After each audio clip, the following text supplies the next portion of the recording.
And yeah, with that, I'll see you guys next week. Yeah, just cue the intro.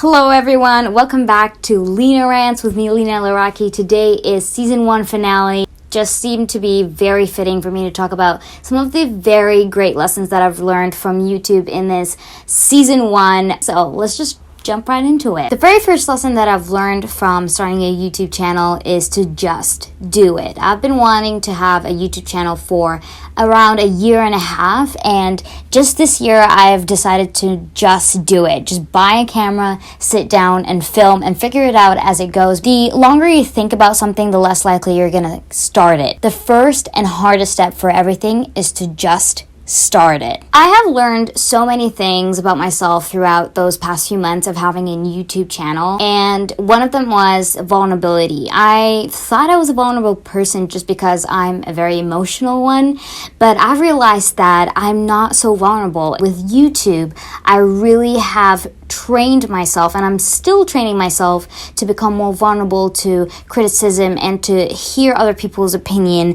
and to really be putting myself out there and doing my best at what I do. The third lesson that I've learned from starting a YouTube channel is flexibility. I've realized that I'm not very flexible as a person. I try to be, and I'm willing to train on being flexible because I know that flexibility is what's going to get me to success. Usually what we want to happen doesn't happen. You get to face some obstacles on the way. Things might turn out differently than you want them to be, but it doesn't matter as long as it's getting you to the end result that you want. So flexibility is key to success, and I'm so glad that I've got to learn that lesson. If you really want something, you're gonna do it. You're gonna find the time for it. People say they don't have time, but then will spend 4 hours on a Netflix series instead of researching the thing that they really want to do, or really starting on the business idea that they want to start on, or whatever it is that they really keep nagging about not having time to do. Especially with the pandemic now, if you haven't started anything you wanted to start on, that's probably not because you didn't have time. It's because maybe you didn't want it enough, or maybe you want it for the wrong reasons. We've always been told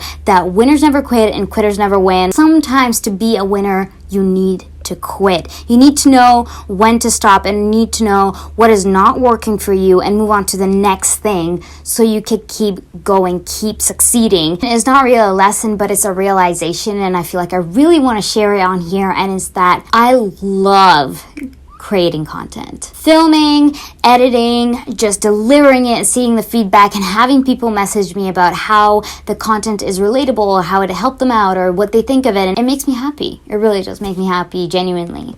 I realized, like a lot of other people, that I'm my own biggest critique. And I have found myself critiquing myself so harshly so many times. Most of the time, you gotta be your own cheerleader. You gotta pat yourself on the back most of the time, because sometimes people will not see what you're saying. Sometimes people will not like what you're doing. As long as you know that you've tried your best, then that is all that matters. Keep cheering yourself on. I've also learned that a lot of things in life and when doing YouTube are not always nice and dandy. You're gonna have some adversity, and that is okay.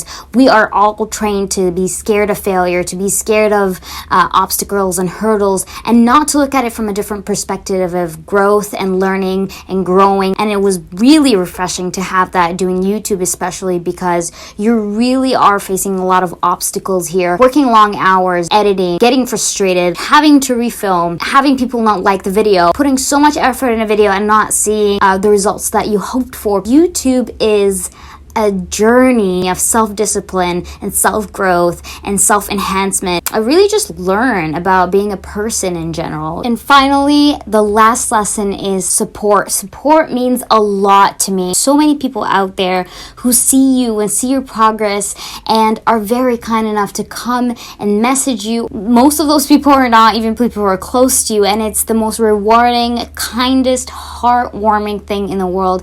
That is it for me today and for season 1. Thank you so much to everyone who watched all my YouTube videos. Thank you for subscribing to this channel. Thank you for watching my IGTV if you do. Thank you for resharing. Thank you for just listening to me and having interest. I really appreciate it. Thank you so much for tuning in to season 1 of Lina Rants. I'm so excited for you to see season 2.